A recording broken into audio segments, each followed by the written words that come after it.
Hey, what's up, beautiful people? My name's Rita, and this is Fancy Financials.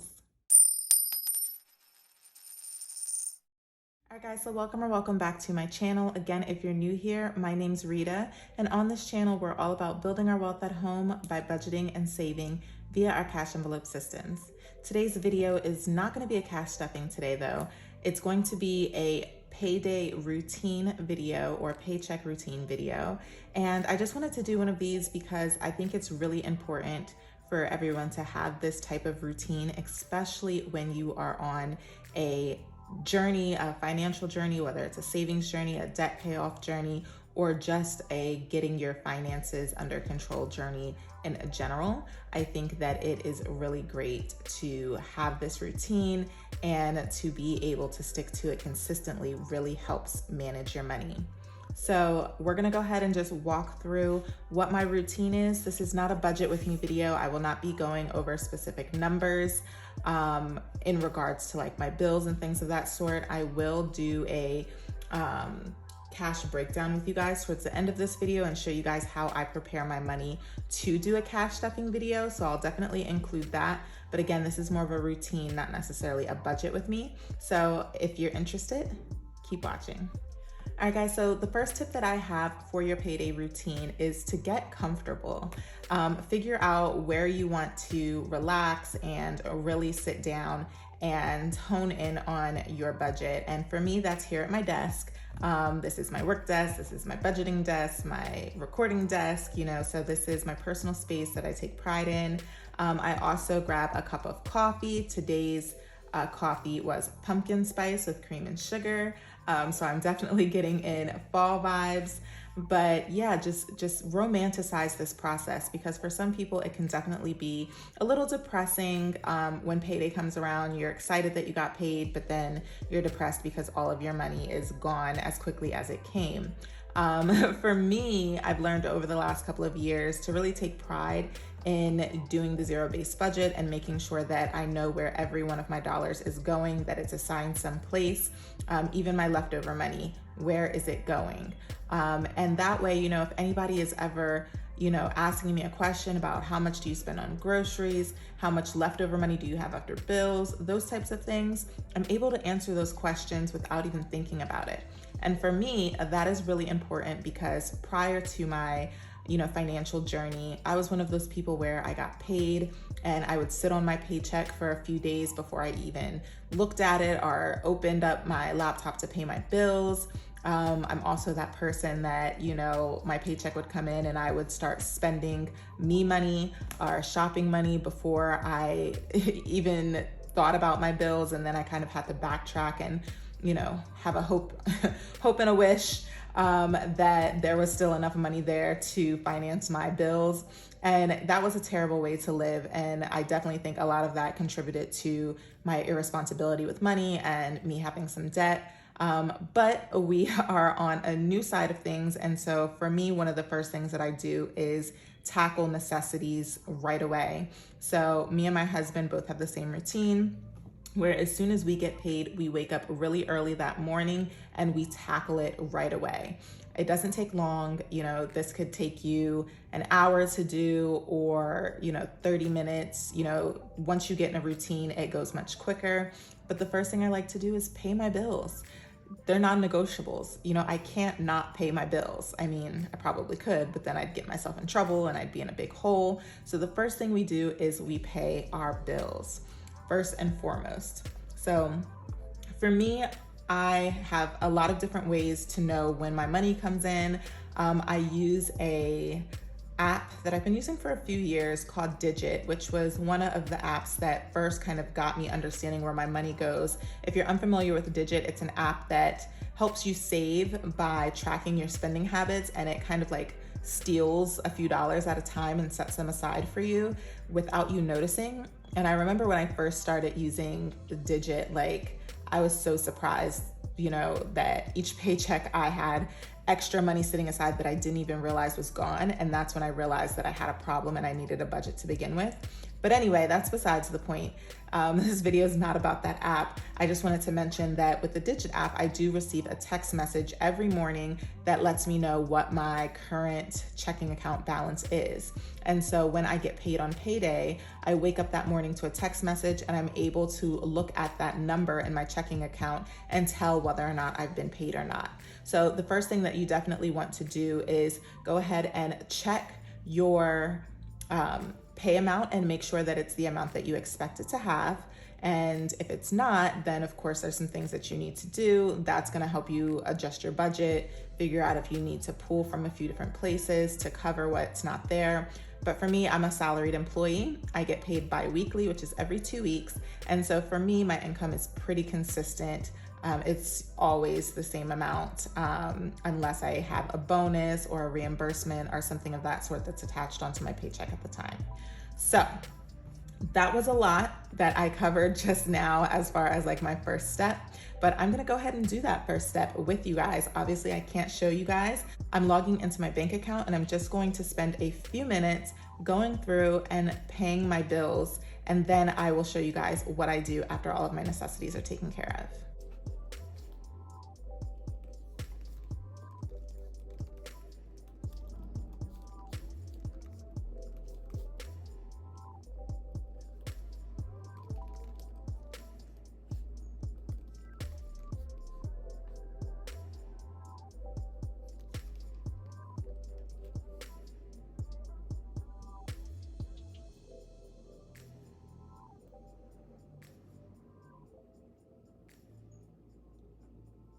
So after I pay all of my bills, then I'm gonna switch to my budget book. And my budget book is where I like to keep my visuals of, you know, my budget, my month at a glance, you know, that's where I do all of my stickers and things of that sort. Keeping a budget book is not for everyone. Some people like to do all of that electronically with spreadsheets and things of that sort. Whatever works for you is what you should do. So for me, I have my budget book STAYFANCY, which I absolutely love. If you guys are interested in this, I do have a link down below where you will get a discount if you use my code. This book is fabulous. This is not my book, and a lot of people get confused because I'm FancyFinancials, but this book actually comes from Fancy Budgeting. So again, check the description if you are interested. But the first thing that I'm going to do is then come into my planner, and here I kind of have a bill pay dashboard. Now for my bill pay dashboard, this is a yearly view where I can kind of just go ahead and check off which bills I've paid for the month already. So you can see we're down here in September, and my bills I split up by paycheck. So I have one pay period where I barely have any bills, but you know, maybe those bills are a little bit higher, the ones that I do have. And then I have another pay period where I have a lot of bills and less leftover money. So, you know, it's really up to you to determine how you like to split your bills up. I do not cash stuff for my bills. I just pay them right away from my paycheck. So for September, we actually went ahead and paid our kids' stocks. So that's something that I treat like a bill. I also had to pay my Amex, so we took care of that. Now for TV, we actually do not have TV service right now.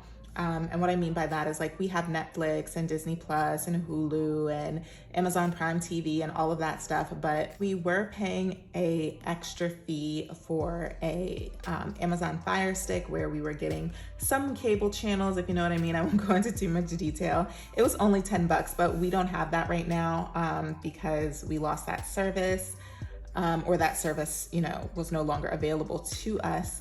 But we do plan on getting a TV service again, just probably for the football season, because I don't know about you guys, but I don't watch cable TV unless it's sports. So that's only one half of the year that we really have to worry about that. So we do not need to check that off right now. If I had a red pen, I would kind of just cross it out. We also did pay our securities. We paid our subscription services. And then my Planet Fitness bill was also paid from this paycheck. So again, this is just a nice way to kind of see which bills you've paid at a glance. and make sure that, again, you're on par with everything. So for instance, like the only bill that's not checked in right here is my bigger gym bill, my F45, and that's because I did not start it until April. So these months would not be filled in. So again, you may not have this in your budget planner, but I'm sure you could make one. You know, it's fairly simple, but it keeps me on track, and I like to have this visual. So after I've done that, then the next thing that I'm gonna do is come to my monthly spread for my budget. Now I just wanna show you guys that this planner is awesome because it has a few different components to it. So this is actually my September at a glance like dashboard. And this is where I just kind of like set intentions and goals for myself. I set reminders, you know, as far as like upcoming events and things of that sort. So just really quickly, I wanted to show this to you guys. You get to write yourself a little note. So mine for September says, not being strong is not an option. Show up, show out, and be consistent in finances, health and fitness, and life and motherhood. You guys know I have a lot going on right now. So I'm just, you know, self-talking and, you know, showing myself grace and, you know, telling myself to continue to be strong in all aspects of my life where I want to have consistency. So speaking of consistency, that is my focus word for this month. Stay on track, be consistent, but I'm jumping ahead. Let's come back over here where we have a to-do list. So I can just write a few different things that I want to make sure I take care of in the month of September. I can challenge myself down here. You know, I want to do at least 10 no spend days in September. There's a little section right here where you can put some affirmations. For me, it's just about celebrating life this month, being brave to be myself, you know, just do the things that I enjoy and keep moving forward. There's a reminder section for purchases. So, you know, I have some birthdays coming up. I need some business supplies. I want to do some no spends. So I wrote all of that down.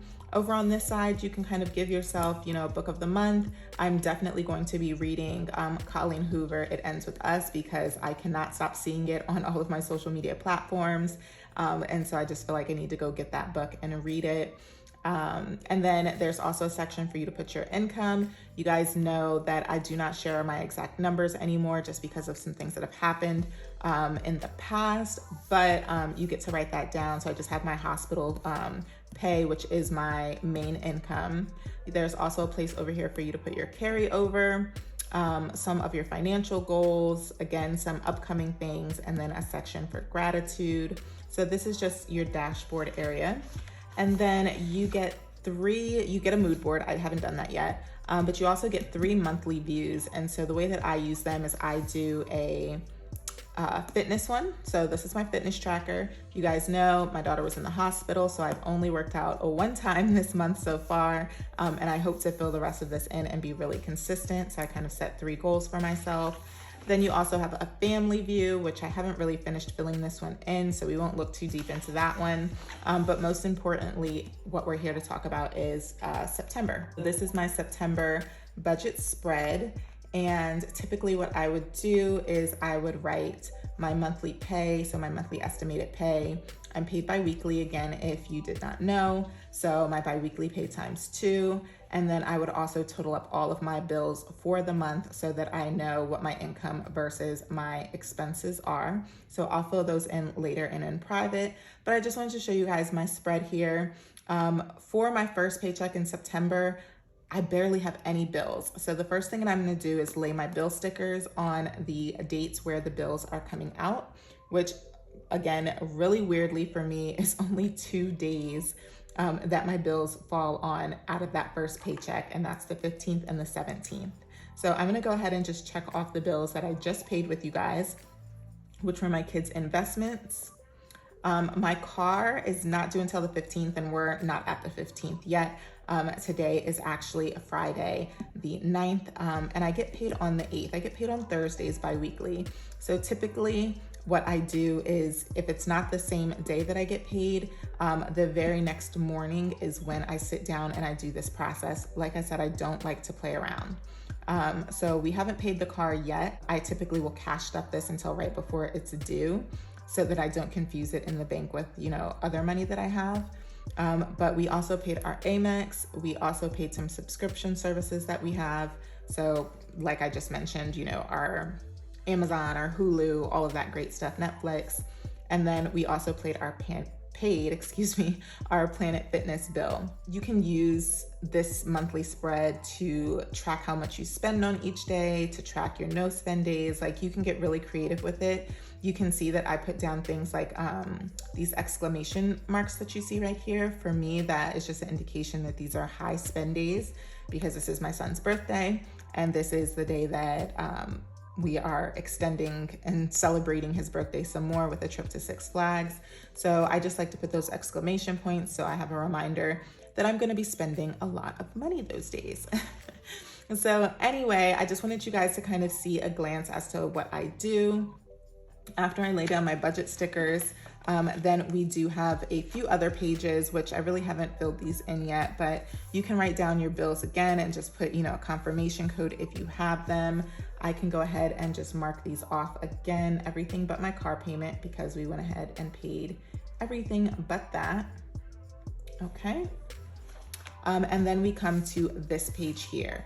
So on this page in the Budget Book Day Fancy, I'm not sure if this is how you're supposed to use it, but I kind of came up with my own way to use these. And what I'm gonna do is actually unstuff my wallet with you guys to see how much carryover I have.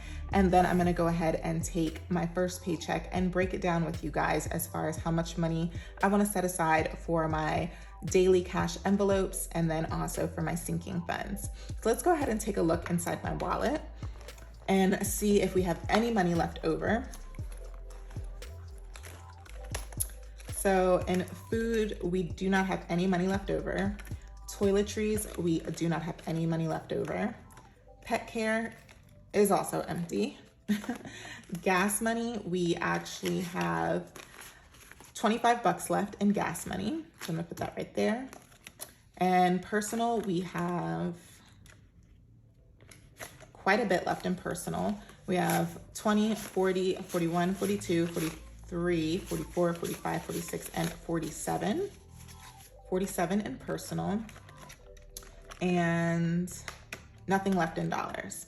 So anytime we have rollover money, what I'm gonna do is go ahead and take out this savings envelope and put all of the money in there. But first I'm gonna decide where I want all of this money to go. 1, 2, 3, 4, 5, 6, 7. All right, so we have 20, 40, 60, 65, 66, 67, 68, 69, 70, 71, and $72 left over. I don't know the last time I had this much rollover money left over, but I know that it's because I barely did anything these last 2 weeks besides sit in the hospital and take care of my daughter. So you know what? I'm happy regardless that I do have some money left over. So the first thing that I'm gonna do is write the amount that I have left over, which I forgot that quick, guys. So 20, 40, 60, 65, 66, 67, 68, 69, 70, 71, and 72. So my carryover into this first paycheck is $72. And I need to determine where I want to put that $72. So I know first off the bat, I want to put some of these 20s into my savings, because I mentioned in my last video that I borrowed from my savings for some of those unexpected medical bills that I did not have money budgeted for. So I think I'm going to set aside 40 bucks towards saving. So this is going to be my emergency save, and we're just going to give that 40 bucks.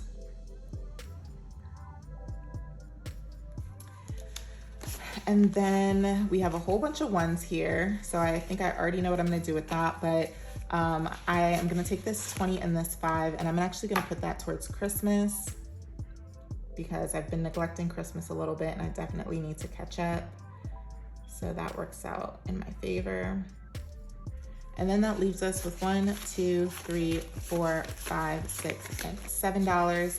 And I can't think of any one of my envelope that needs a random $7 besides my $500 savings, which I use for rollover money anyway.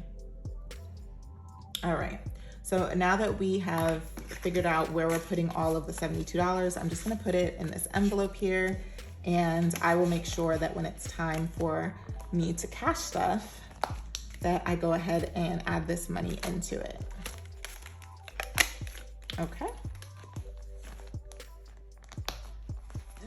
We are gonna go ahead and determine our breakdown. Now this is gonna be kind of where I do my draft, because I then also use a printout, which I'll show you guys. I use this cash breakdown printout right here, and this is what I fill out right before I go to the bank. So I am gonna show you guys that, but before I do that, I'm going to kind of just do a rough draft, and then I will show you guys. So again, I do not share my exact numbers. I'm just going to write income. And it has changed slightly since you guys did used to see me do budget with me's, but not significantly, nothing too crazy. So our income minus our bills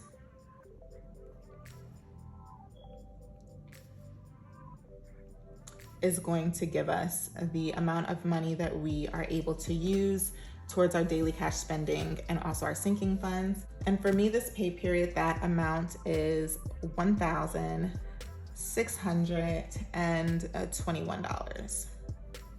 Okay, so that is what we're starting with. And my lines are not straight at all here, guys. All right, this is just my draft page. So the first thing I'm gonna do is I'm just gonna use initials versus writing out the whole word. I will do that over here. But you know, my daily cash wallet has the same categories every single pay period, which are groceries, household, pets, spending, gas. I swap those two, usually it's gas and spending, and then bless someone. So these are amounts that for the most part really stay the same unless there's an unexpected bill or I didn't get paid the amount that I expect and something needs to change. But again, for the most part, these stay 400, 25 bucks, 25 bucks, 40 bucks. Gas, I've been changing up every now and then. Today it's gonna be 100 and bless is 5. So once I determine what my cash envelope categories are gonna be, which again, those are fairly easy for me to determine, I'm gonna go ahead and subtract all of that. So 1,621 minus 400 minus 25, 25, 40, 105 leaves me with $1,026. And that is now how much I know I'm going to allocate towards my sinking funds. All right. So the first thing that I'm going to do when I allocate money for my sinking funds is I'm going to write out my non-negotiables, which for me are my kids. Also, this pay period is going to be my car, so that's a non-negotiable for sure. And then my gym membership, because that actually auto deducts out of my account, so I have to make sure that I set aside money to cash stuff for my gym so that, you know, I don't have money coming out of my account that I did not allocate anything to. So these are my non-negotiables. And then I also had an unexpected medical bill. So when my daughter came home from the hospital, we did get a wheelchair for her. After insurance, I only had a $100 deductible. So I just need to account for that. So these are all of the categories where I'm like, okay, regardless, I need to stuff these and then we'll figure out what else I can stuff. So kids is 75, car is 605. Gym is always 86. And then, like I said, I had a $100 deductible for her wheelchair. So we're gonna go ahead and subtract these. 86 and 100. And that leaves me with $160 left after I do all of that, okay? So we're gonna draw another line and we know our starting point is 100. Oh, I'm putting 160 bucks. Okay, so now I can take that 160 bucks and I can break it down into additional sinking fund categories. For me, I already know that I need to set aside some more money for my son's birthday. I set aside money already for Six Flags, but I want to set aside some money for gifts. So we're going to go ahead and do 100 for that. And then that leaves us just with 60 bucks. And I'm going to break that down into 20s, and I'm going to give beauty, skincare, I'm running out of space because I wrote so big, and social, just my social life. And we're gonna do $20 for each of those. Okay, so that's 246. And now we are at $0. So that is what I mean when we're talking about zero-based budgeting, because I've taken my income, my bills, my leftover amount, and I've assigned every single one of this $1,621 until the point that I'm left with zero. Not everybody is comfortable doing that. I did forget to mention that within this bill category, I also have a buffer amount that I take out. If you guys remember from my previous Budget With Me videos, you know that I kind of treat a buffer amount like a bill. So for me, at minimum, that's always $100. If there's something going on, or I know that there's something coming up in future months, then I might set a little bit more aside, but that amount just stays in my bank account in case I need to cover something unexpectedly. Kind of like a separate small emergency savings. And then of course I'm cash stuffing for a bigger emergency savings. So once I do that, I am essentially kind of done with my budget book for the time being. I really will not come back to this until I start spending and I, use my other pages to like track my expenditures or how much money I'm putting or subtracting from my cash envelopes and my sinking funds. So again, we are done with this for now. All right. So now we are going to move over to my cash breakdown sheet. I just wanted to show you guys how I do this process, because I think sometimes people who are new to cash stuffing get a little confused on like how we decide what denominations we get when we go to the bank and kind of how that whole process works.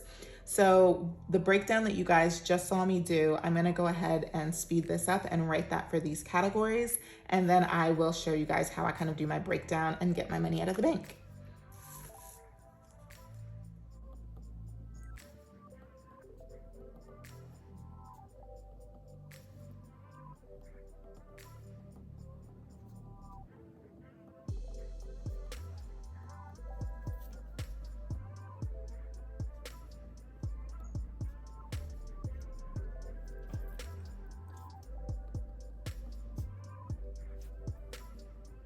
All right, guys, so once I kind of write down all of my envelopes and the budget that I give myself, then I am just gonna decide what type of bills I want. And for everybody, this is a little different. Some people want larger bills, some people want smaller bills. For instance, for me, groceries, there's not a time I go to the grocery store where I spend less than $100 essentially. So having $100 bills for that category is completely fine with me. So I'm just gonna go ahead and break down the denominations that I want, and then I will show you guys how I kind of get it ready to go to the bank essentially.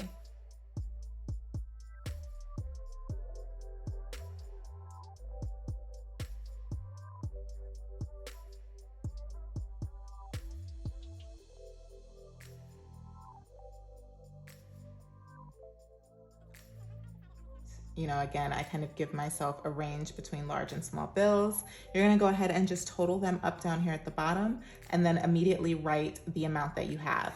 So for 100s, we need 8 of those, and that's gonna be $800. We need 250s, and that is of course $100. 5, 10, 15. We need 30 20s. And 30 20s is 600. Let me just check that. Yep, 600 bucks. For 10s, we need 8, and that's 80 bucks. 5s, we need 6 of those, and that's 30. And then 1s, we need 11, and of course that's 11. So the last thing that I do is I add up all of these just to make sure that they equal the amount that I started with. 800 plus 100 plus 600 plus 80 plus 30 plus 11. That does equal 1,621. So again, that's why it's so important to double check your work, because we're gonna take this right here to the bank, and I don't wanna ask them for a certain amount of denominations saying it adds up to a certain amount, and then they're like, ma'am, that is not it.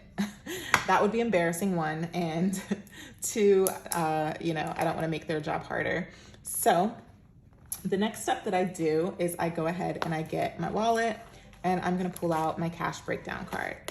So these are available in my shop, but you actually don't need one. Like if you don't have one, you can just use pen and paper. I used to do that in the beginning, and the bank really doesn't mind. So yeah, you can either use a cash breakdown card or not.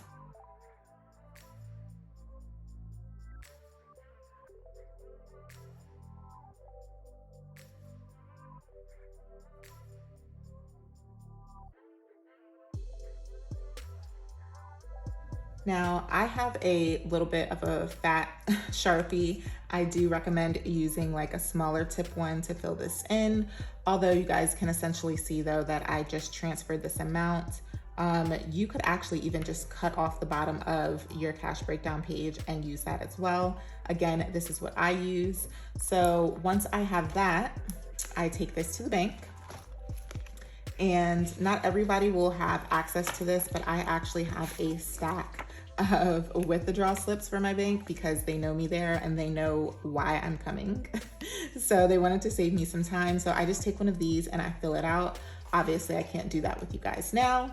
And then I take that withdrawal slip with my cash breakdown slip and I take it over to the bank and I request the cash that I need.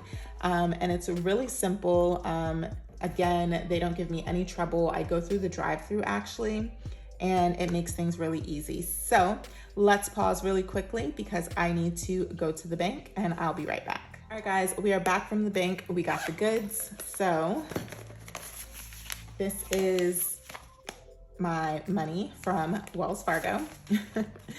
And basically once I give them all of that, they send this back down the little tube and I have all of the cash that I requested. Now, of course, I'm gonna double check it. And the easiest way for me to double check is just to go by these numbers here.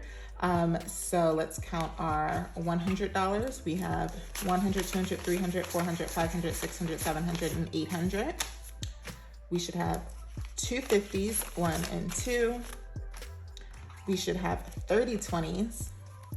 That's a lot, but let's make sure they didn't mess up. So 1, 2, 3, 4, 5, 6, 7, 8, 9, 10, 11, 12, 13, 14, 15, 16, 17, 18, 19, 20, 21, 22, 23, 24, 25, 26, 27, 28, 29, and 30. So that is $600 in 20s.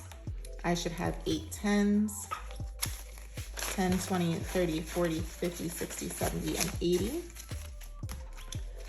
We should have 6 5s, 5, 10, 15, 20, 25, 10, 30. That's correct. And 11 ones. 1, 2, 3, 4, 5, 6, 7, 8, 9, 10, and 11. All right, so once we've double checked all of our money, we know that we are ready to do our cash stuffing. So I actually take this sheet and I usually put it off to the side, and this is what I use when I'm doing my cash stuffing videos. So when you guys hear me say, we're gonna go ahead and give groceries for 100, you know, that's because I'm reading off of this, and this is also how I know which bills to grab from my cash tray to put into my cash envelopes. So this might have been a self-explanatory video for some people. However, I know that a lot of people still have questions about this process and how us cash stuffers set up. So I just wanted to kind of share the way that I do it. And if you guys are interested in seeing me cash stuff this money for my first paycheck in September, then definitely check out my next video where I will be taking care of that. And again, I hope you guys like this video. Don't forget to like, subscribe, and of course, leave me a comment and let me know how your day's going. Thank you so much for watching, guys, and I will see you in the next one. Bye.